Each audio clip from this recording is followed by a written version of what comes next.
Alhamdulillahi Rabbil Alamin. Wal aqibatu lil muttaqin wa la udwana illa 'alal zalimin. Asyhadu an la ilaha illallah wahdahu la syarikalah. Wa asyhadu anna Muhammadan abduhu wa rasuluh. Allahumma salli ala sayyidina Muhammad wa ala alihi wa sahbihi wa man tabi'ahum bi ihsanin ila yaumiddin, amma ba'd. Assalamualaikum warahmatullahi wabarakatuh. Yang hormati pengurusi masjid, jawatan kuasa, tuan-tuan imam, tuan-tuan Bilal, ayahanda, ibunda yang dirahmati Allah Subhanahu wa taala sekalian. Syukur kita kepada Allah Subhanahu wa taala kerana pada malam yang mulia ini kita dapat bertemu sekali lagi untuk sama-sama menyambung perbincangan kita dalam tadabbur surah-surah pilihan.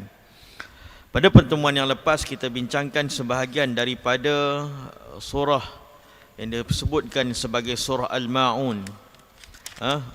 Surah Al-Ma'un yang bermaksud pertolongan, yang mana perbincangan kita pada sebelum ni kita bincangkan bahawa sebahagian ulama' mengkategorikan surah Al-Ma'un ni terbahagi kepada dua.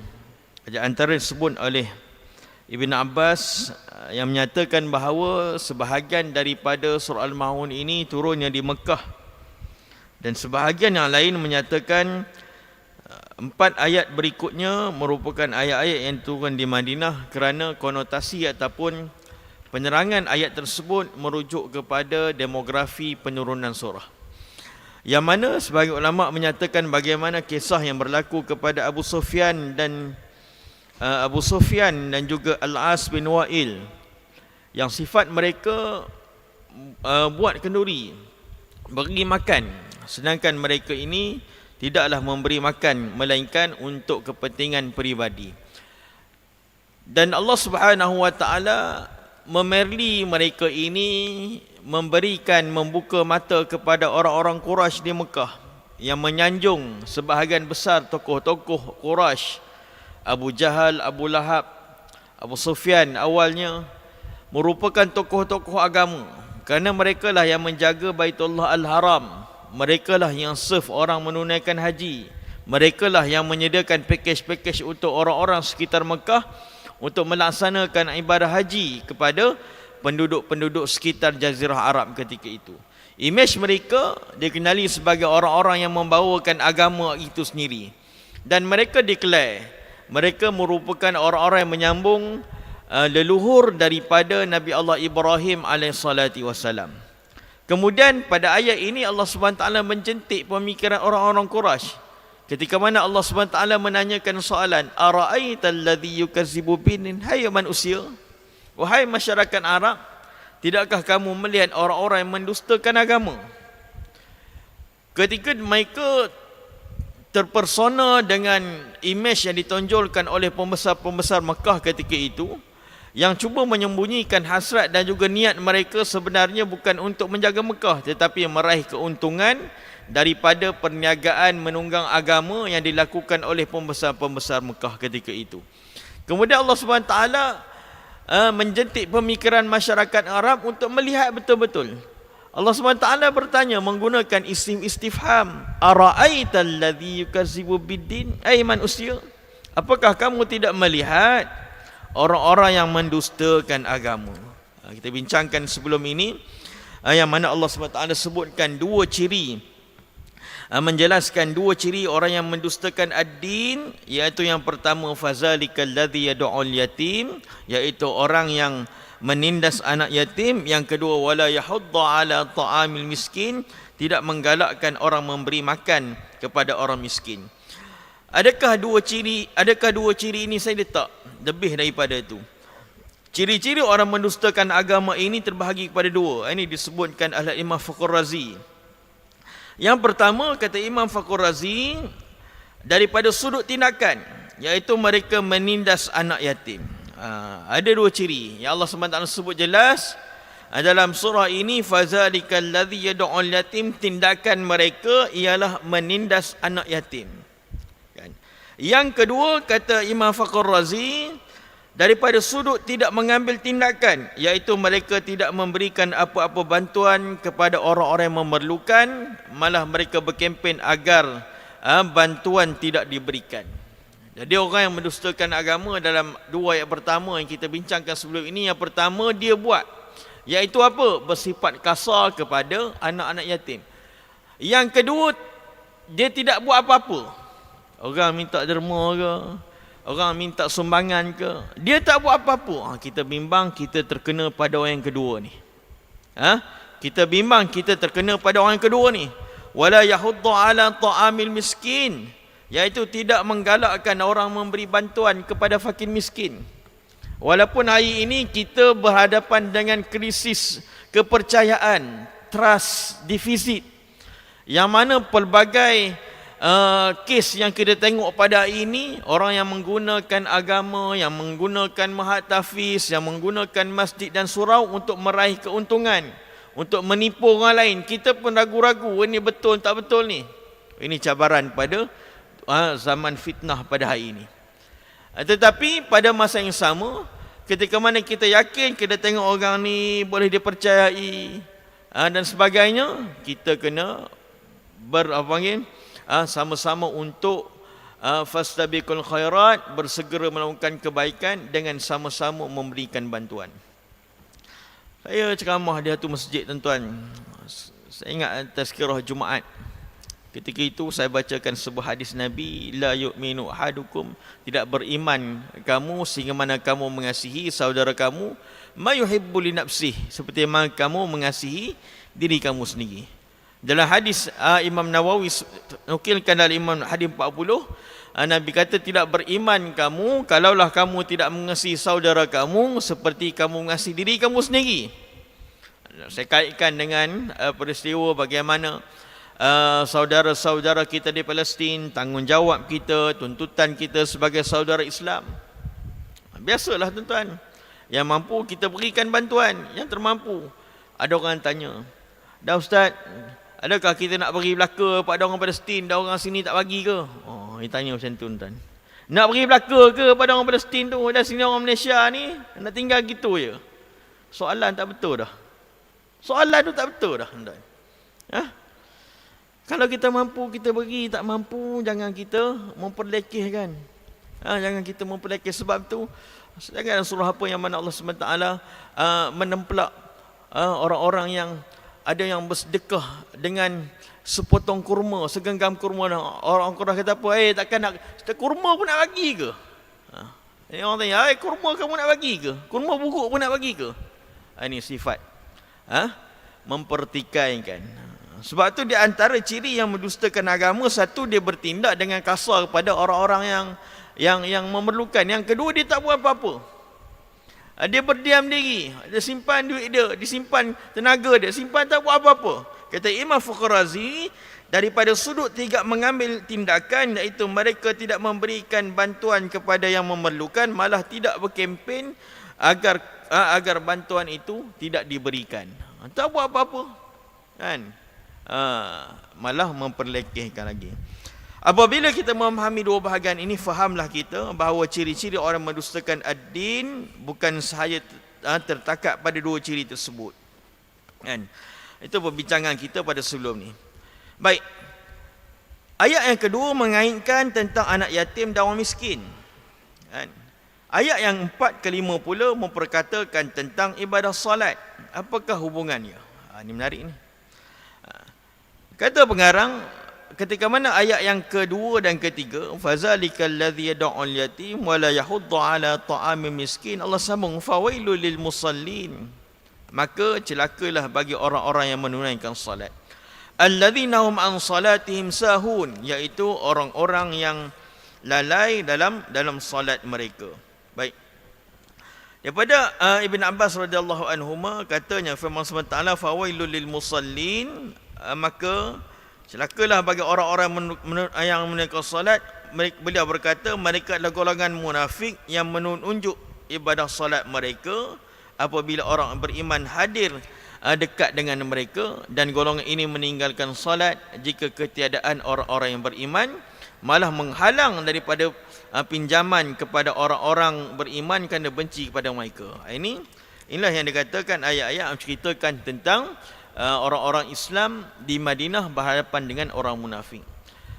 Tetapi ketika mana Nabi dan para sahabat berada di Mekah, orang-orang Quraisy ini menunjukkan sifat agama mereka juga.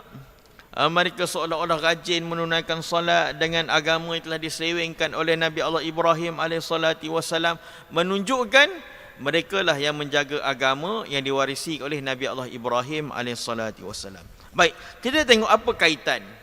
Apa kaitan dua ayat tadi? Yang pertama Allah sebut tentang orang yang menindas anak yatim. Yang kedua ialah orang-orang yang tidak kempen untuk memberi makan kepada orang-orang miskin. Tuan-tuan, menarik ayat ini tuan-tuan. Allah sebut wala yahuddu ala ta'amil miskin ini dengan fi'il mudhari'. Diungkapkan dalam sirah mudhari'. Dalam sirah madhi, fi'il madhi yang menunjukkan perkara ini sentiasa berulang dan juga berkekalan. Maksudnya orang-orang miskin dan anak yatim sentiasa ada. Kita buatlah apa pun program untuk menohtahkan kemiskinan ke, untuk menghentikan kemiskinan dia. Allah SWT sebut ayat ni, orang miskin ni sentiasa akan ada di dalam muka bumi ini. Kenapa? Kerana bagi mereka inilah merupakan ladang-ladang bagi orang-orang yang mempunyai harta. Kitalah untuk kita buat kebaikan kepada mereka. Dan mereka juga merupakan ujian pada kita untuk mengukur keimanan kita. Adakah kita ni sanggup menginfakkan sebahagian daripada hasil kita, memberikan sebahagian daripada nikmat yang Allah SWT beri ini untuk masyarakat ataupun orang-orang yang memerlukan. Ini ujian bagi kita. Ujian bagi mereka, ujian kemiskinan. Ujian bagi kita, ujian kekayaan, mengekang sifat, mengekang rasa nak menyimpan harta ni. Ujian bagi orang miskin dengan kemiskinan mereka. Ujian bagi kita lah ujian kekayaan yang kita miliki. Ini masing-masing Allah SWT berikan ujian. Seperti Allah sebut, yang kita baca dalam surah Al-Mulk setiap hari. Bagaimana Allah jadikan kehidupan dan kematian ini liyabluwakum ayyukum ahsanu amala. Untuk uji kita, siapakah dalam kalangan kita yang paling baik amalan dia. Yang miskin yang paling baik amalan dia, yang kaya yang paling baik amalan dia. Masing-masing ada ujian daripada Allah Subhanahu wa taala. Baik. Ayat 2 dan 3 memperkatakan tentang anak yatim dan orang miskin. Ayat yang keempat dan kelima pula menceritakan tentang ibadah salat. Apakah kaitannya? Al-Imam Razi memberikan 3 jawapan yang boleh kita analisis. Yang pertama, kata Imam Fakhr Razi, tidaklah menyakiti anak yatim dan menghalang pemberian itu dalil kemunafikan.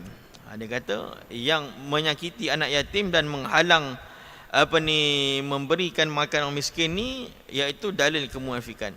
Namun salat tanpa ketundukan, walhal ketundukan itulah yang utama, adalah dalil nifak. Maksudnya yang menjadi dalil munafik itu ialah orang yang salat, dia salat tapi tidak tunduk kepada Allah Subhanahu wa taala. Maksud salat dia aksesori sahaja. Salat dia kosong tanpa penghayatan. Salat dia hanya untuk menunjuk-nunjuk. Salat dia hanya untuk dilihat-lihatkan orang, kan?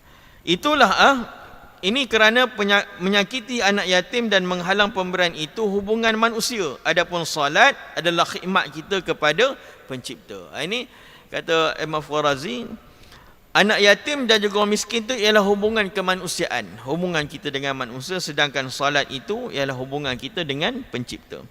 Yang kedua, seakan-akan Allah Subhanahu wa taala memperkatakan tentang orang yang menyakiti anak yatim dan tidak menggalakkan bantuan kepada orang miskin. Ada yang bertanya, bukankah salat menghalang kita daripada perbuatan jelek dan mungkar? Jawapan terhadap salat ini, bagaimana salat itu boleh berfungsi untuk mencegah kemungkaran, sedang salat ia dikerja dalam keadaan riak dan juga leka. Dia salat tetapi dia salat dalam keadaan riak dan leka. Ini yang menyebabkan salat itu tidak diterima dan tidak berfungsi. Tidak berfungsi ibadah salat tersebut. Tuan-tuan yang dirahmati Allah Subhanahu wa taala sekalian, Allah SWT menjelaskan 2 sifat pendusta agama. Yang pertama, menindas serta berlaku zalim pada anak yatim. Yang kedua, tidak menggalakkan orang memberi makan dan yang berhak diterima oleh orang miskin. Sedangkan kita semua tahu bahawa pendusta agama tidak hanya melakukan dua perkara tersebut. Justru itu contoh, ini sebahagian daripada contoh. Kan? Dinyatakan dua contoh tersebut kerana dua perbuatan tersebut amat mungkar dari sudut syarak dan amat keji dari segi kemanusiaan. Allah SWT sengaja memberikan perhatian bahawa orang yang mendustakan agama ni bukan sekadar solat dia, tapi terselah dari segi hubungan sosial dia. Zalim kepada anak yatim boleh berlaku sama ada tidak memberikan hak sebaik mungkin, tidak memenuhi keperluan, mengherdik, memukul atau menghina dia. Ayat berikutnya yang menyebut tentang mereka tidak menggalakkan diri mereka sendiri dan orang lain memberi makan kepada orang miskin, walhal makanan yang diberikan kepada orang lain untuk memberikan makan pada miskin merupakan hak bagi orang miskin. Ini orang yang tidak memberikan hak kepada orang-orang yang memerlukan. Ini bermaksud mereka tidak menggalakkan orang lain memberi makan kepada orang miskin kerana mereka tidak nampak perkara tersebut mendapat pahala, ganjaran pahala di sisi Allah Subhanahu wa taala. Baik. Itu yang disebut tentang riwayat tadi. Kalimah wail, fawailul lil musallin. Kalimah wail bermaksud kehancuran ataupun azab bagi orang munafik yang salat mereka, yang mana sifat salat mereka lalai daripada menunaikan salat. Yang pertama, lalai dia bagaimana? Mereka melewatkan salat daripada waktu telah ditetapkan. Mereka melewat-lewatkan salat, sengaja melewat-lewatkan salat. Kan?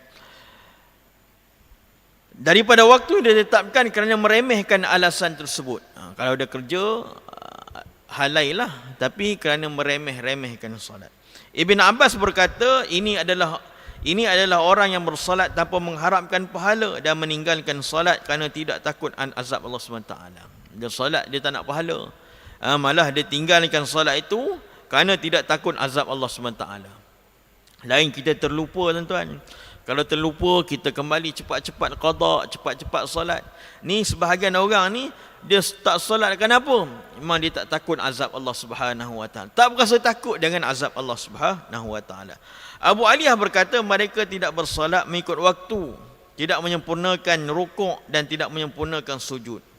Ahli tafsir menyatakan Allah menggunakan kalimah an, mereka terus mengetahui bahawa ia adalah orang munafik. Sebab itu sebagai ulama terdahulu menyatakan segala puji bagi Allah yang menyatakan an salatihim dan tidak menyatakan fi salatihim.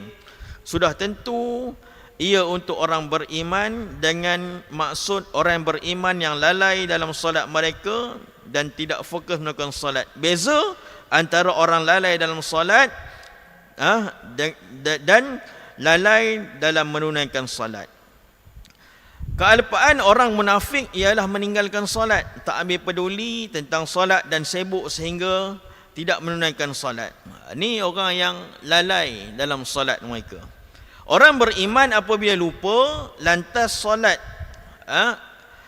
Orang beriman apabila lupa dalam solat lantas teringat kesilapan, maka dia perlu melakukan sujud sahwi. Maka amat jelas perbezaan orang munafik dengan orang beriman. Pengarang menyatakan dua perbezaan, tuan-tuan. Yang pertama, mungkin jadi pada kita.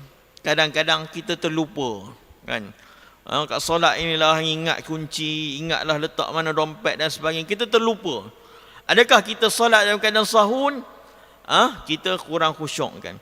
Tetapi apabila kita terlupa, contohnya terlupa rukun dan sebagainya, kita kembali ingat, kita kembali sujud dengan sujud sahwi. Maksudnya kita kembali kepada Allah Subhanahu taala. Tetapi bagi orang munafik,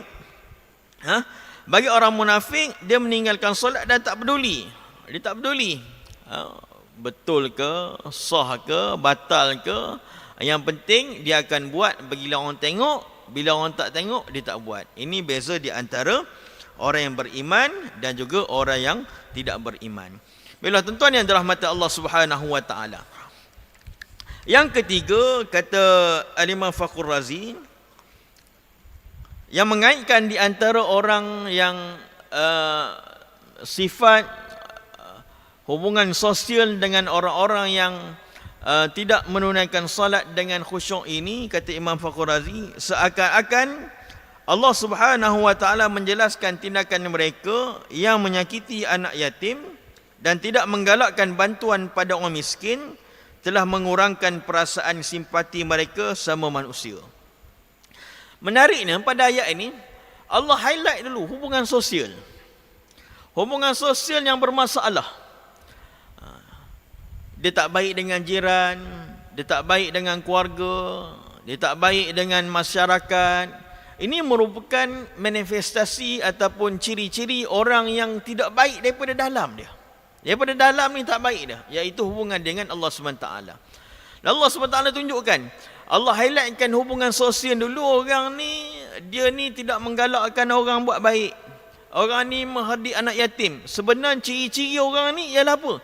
Ciri-ciri orang ni, dia ni tidak baik hubungan dengan Allah SWT. Bila hubungan dengan manusia rosak, bermaksud hubungan akar dia dengan Tuhan tu sebenarnya telah rosak. Tetapi ada sebahagian orang yang pada hubungan seolah-olah dengan Tuhan dia baik, topeng agama dia gunakan, tapi dalam hubungan sosial dengan manusia dia menunjukkan kebaikan dia. Apabila dia telah mengurangkan kedua-dua hak tersebut, maka sempurnalah kecelakaan. Yang pertama, dia tak rasa simpati kepada orang-orang yang memerlukan, iaitu manusia. Yang kedua, perasaan lalai dalam salat, maka dia mengurangkan keagungan terhadap perintah Allah Subhanahu wa taala. Dia tak berasa keagungan Allah Subhanahu wa taala. Dia tak berasa besarnya Allah Subhanahu wa taala untuk memerintah dia melakukan ibadah salat. Jadi apabila manusia ni buat dua perkara ni, dia kata apa? Apabila dia telah mengurangkan kedua-dua hak tersebut, maka sempurnalah kecelakaan dia. Hubungan dia dengan manusia dia buat lebih kurang, dengan Allah Subhanahu wa taala lebih kurang, maka sempurnalah kecelakaan baginya. Justru Allah menggunakan kalimah fawailul, maka celakalah. Ketahuilah bahawa lafaz tersebut hanya digunakan untuk jenayah yang sangat berat, sebagaimana firman Allah Subhanahu wa taala, wailul lil mutaffifin fawailul lahum mimma katabat aydihim. Katakanlah wahai orang, bahawa setiap mereka yang merintih dalam neraka disebabkan dosa-dosa mereka, mereka berkata, celakalah bagiku disebabkan sikap aku mencintai kemuliaan. Yang lain berkata, celakalah aku kerana berperilaku jahiliah. Dan yang lain mula berkata, celakalah aku kerana mengabaikan salat. Ini sifat-sifat yang Allah SWT sebut. Sehubungan dengan itu, disunatkan apabila sesiapa yang menemui ayat seperti ini untuk membaca waili illam yaghfirli, maksudlah celakalah bagi saya, celakalah bagi saya yang tidak mendapat keampunan. Tuan-tuan yang dirahmati Allah Subhanahu wa taala sekalian, 3 nilai ketuhanan dan 3 nilai kemanusiaan yang kita dapat ambil daripada surah Al-Maun ini. Jadi tidak keterlaluan, pengarang kata, jika kita kan katakan bahawa surah ini mementingkan hubungan kemanusiaan. Surah ini sebenarnya menceritakan tentang sifat kemanusiaan. Mana-mana dia sebut sini, mana-mana pemimpin yang mengambil masa untuk mentadabbur surah ini akan mengambil tindakan yang pantas dan praktis, pasti mereka akan menjadi pemimpin yang segani dan juga hormati. Kata kalaulah seorang pemimpin tersebut menghayati falsafah daripada surah Al-Maun ini, iaitu orang yang sentiasa berusaha memberikan kebaikan, kebajikan, mereka akan dihormati dan juga disegani. Apa nilai ketuhanan dan nilai kemanusiaan tersebut? Yang pertama, kita tengok nilai Rabbaniyah, nilai ketuhanan. Yang pertama, beragama dan mengikut syariat. Inilah difahami dalam ayat satu yang berbunyi ara'aital ladzi yukazzibu biddin, iaitu beragama dan mengikut syariat. Kita ni jadi manusia, mesti manusia yang betul-betul mengaplikasikan, mengamalkan perintah Allah Subhanahu wa taala. Bukan sekadar aksesori ataupun menunjuk-nunjuk. Kerana itu disebutkan sebagai orang yang mendustakan agama. Yang pertama, nilai Rabbaniyah yang perlu kita hayati ialah kita ni perlu sentiasa hidup dalam keadaan beragama kepada Allah SWT. Nilai Rabbaniyah yang kedua ialah mengerjakan salat berdasarkan ayat 4 dan 5 yang berbunyi ara'aita fawailul lil ladzina hum an salatihim sahun, iaitu mereka yang sahun melakukan salat dalam keadaan lalai, iaitu mengerjakan salat dalam keadaan yang khusyuk, dalam keadaan yang tawaduk. Kita bincangkan sebelum ini dalam surah Al-Kausar, bagaimana ketika mana Allah Subhanahu wa taala beri nikmat yang banyak kepada Nabi sallallahu alaihi wasallam, maka Allah Subhanahu wa taala perintahkan kepada Nabi sallallahu alaihi wasallam, fasalli li rabbika wanhar, maka salatlah kamu dan lakukanlah wanhar, sembelihan. Kita bincang kenapa Allah SWT menggunakan kalimah wanhar, iaitu sembelihan unta. Memberikan apa? Apabila kamu diberikan nikmat, nanti kamu akan mendapat Fathul Mekah, maka salatlah kamu tanda kesyukuran.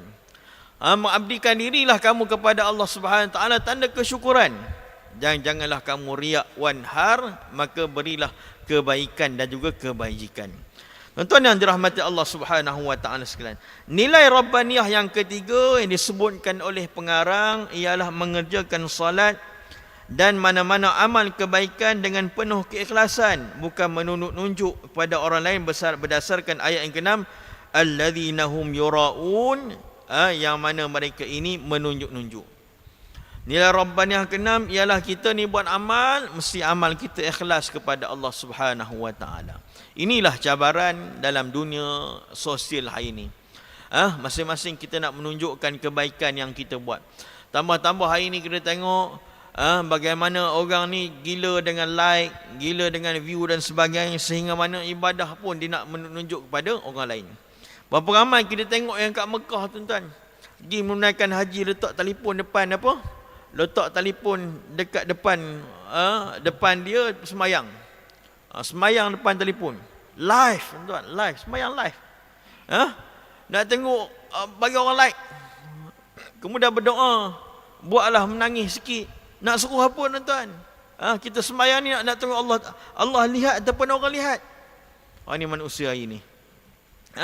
Cabaran dunia hari ini, yang mana dunia hari ini penuh dengan cabaran media sosial dan sebagainya, yang cuba mengalihkan keikhlasan kita kepada Allah Subhanahu wa taala, kepada keikhlasan kita semata-mata nak menunjukkan kepada manusia.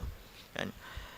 Nilai manusiawi yang disebutkan dalam surah Al-As ini, dalam surah Maun ini. Yang pertama, menyantuni anak yatim melalui ayat kedua yang berbunyi fazalikal ladzi yad'ul yatim.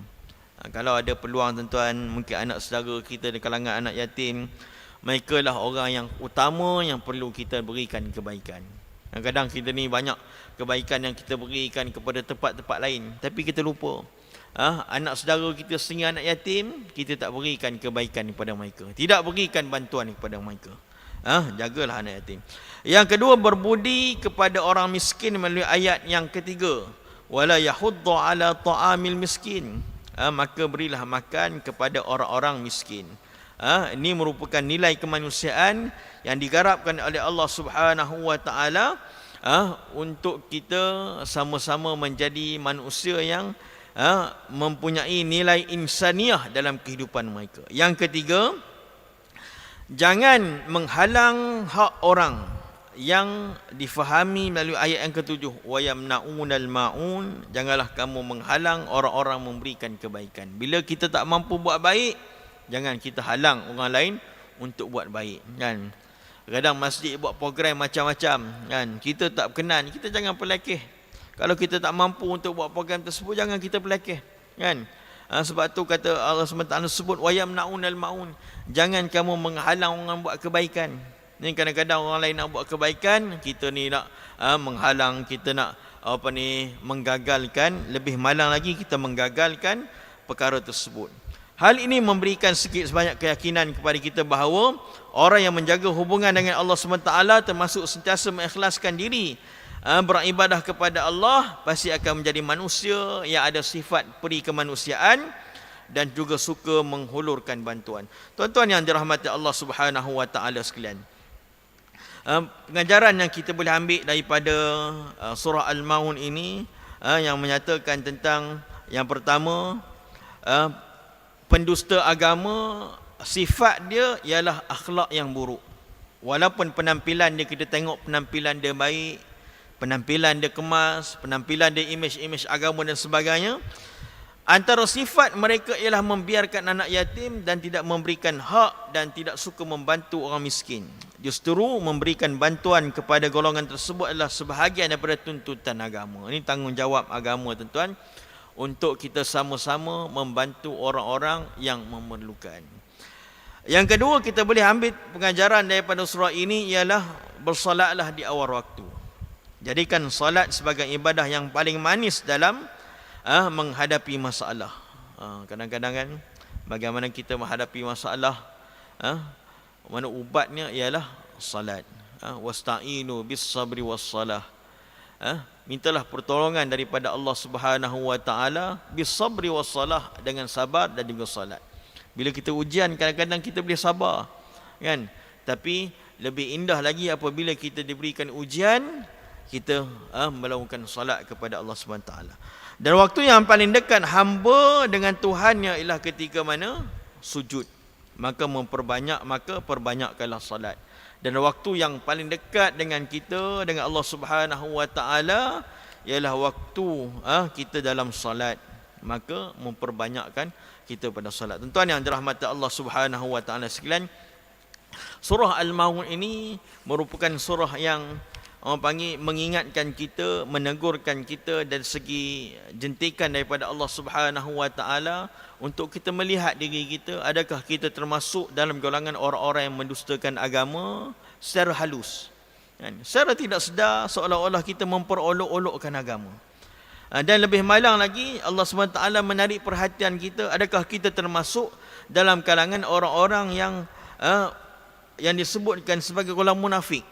Ya, Allah SWT mengklarifikasikan, meletakkan solat, ibadah yang kita buat ini ialah ibadah yang Allah SWT sebutkan sebagai orang-orang yang solat tapi dalam keadaan yang celaka.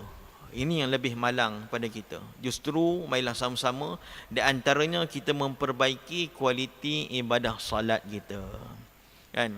Kita tanya balik, waktu last kita belajar waktu ibadah solat bila? Yang sekolah rendah mungkin dulu ada KBS, Camp Based Study solat. Habis sekolah menengah, habis sekolah rendah, tak ada dah masuk tahsin solat ke apa ke. Tak adakah kita memperbaiki kualiti ibadah solat kita? Justru sama-sama kita memperbaiki ibadah solat kita. Inilah yang disebutkan oleh Nabi sallallahu alaihi wasallam kepada Sayyidina Muaz bin Jabal. Ketika Nabi sebut pada Muaz bin Jabal, wahai Muaz bin Jabal, jangan kamu lupa berdoa dengan satu doa setiap kali kamu lepas solat. Apa dia? Allahumma inna ala zikrika wa syukrika wa husna ibadati. Wahai Muaz, jangan kamu lupa berdoa kepada Allah dengan satu doa setiap kali kamu lepas solat. Apa dia? Ya Allah, ingatkan aku untuk sentiasa mengingati kamu. Kita minta Allah SWT ingatkan kita supaya sentiasa mengingati Allah SWT. Allahumma an zikrika wa syukrika, ya Allah ingatkan kami untuk sentiasa syukur nikmat kamu berikan, ya Allah. Nikmat Allah semikian banyak, tuan-tuan. Kita minta Allah SWT ingatkan nikmat yang Allah berikan kepada kita. Bila orang yang syukur nikmat Allah SWT, dia yakin semua nikmat ni mari daripada Allah, dan ada tanggungjawab sosial yang perlu diberikan. Ada tanggungjawab sosial yang kita berikan kepada anak yatim, orang-orang yang miskin, orang-orang yang memerlukan dan juga sebagainya. Yang ketiga, wa husna ibadati, ya Allah baikilah kualiti ibadahku. Bantu aku untuk wa husna ibadati. Jadikan ibadah aku merupakan ibadah yang terbaik, kata Allah Subhanahu kata Nabi Allah kepada pesan Nabi sallallahu alaihi wasallam kepada Sayyidina Muaz bin Jabal. Tuan-tuan yang dirahmati Allah Subhanahu wa taala sekalian. Jadi menariknya surah ini, insya-Allah kita akan sambung perbincangan kita dengan surah seterusnya, iaitu surah Al-Quraisy, yang mana surah Quraisy ini mempunyai kaitan yang rapat dengan surah yang kita bacakan pada hari ini, iaitu surah Al-Maun, yang mana Allah SWT ceritakan tentang nikmat yang Allah berikan kepada orang-orang Quraisy. Kemudian perintah Allah Subhanahu wa taala untuk menyembah Allah Subhanahu wa taala, dan Allah Subhanahu wa taala sekali lagi menyebut pada ayat yang ketiga surah Qurah yang kita akan bincang pada ayat yang akan datang ialah hendaklah kamu memberi makan bagi orang-orang yang lapar. Maksudnya tanggungjawab memberikan makan kepada orang memerlukan ni merupakan satu bukan sahaja public sosial, tapi merupakan dakwah bil hal yang wajib yang wajar kita laksanakan. Saya kongsikan tuan-tuan program kita di Cokit kan. Kata ke mana kita berikan makan kepada orang-orang gelandangan, termasuk orang-orang bukan Islam dan sebagainya. Sebelum kita beri makan, kita sampaikan mesej-mesej Islam. Alhamdulillah tuan. Start daripada zaman Covid sampai sekarang, sebelum kita beri makan, kita beri tazkirah, hampir 78 orang, uncle, auntie dalam kalangan Chinese, Indian, memeluk agama Islam. Dengan apa? Dakwah bil hal, memberi makan. Beri makan, mereka rasa selamat. Kita tengok dalam teori orang putih, di antara dalam teori Maslow, dia sebut basic need of human apa? Paling bawah ialah apa? Berikan makan. Bukan saja dakwah bil hal, malah dia merupakan satu tanggungjawab yang wajib kita laksanakan. Wallahu taala alam. Insya-Allah kita akan bertemu pada pertemuan yang akan datang untuk kita bincangkan surah yang berikutnya, iaitu surah Al-Qurash. Wallahu taala alam, wabillahi taufiq wal hidayah. Wassalamualaikum warahmatullahi wabarakatuh.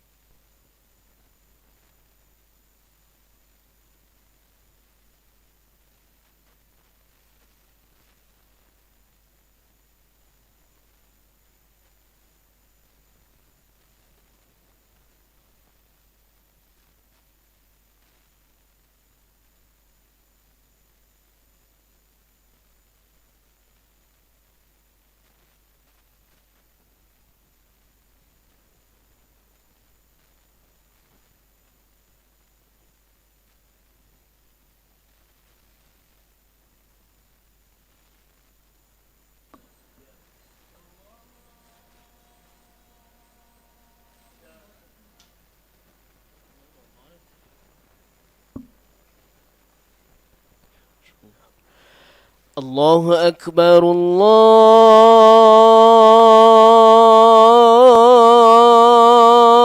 الله أكبر الله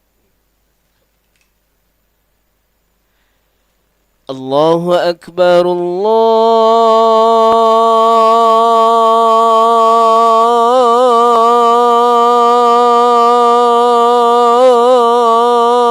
الله أكبر الله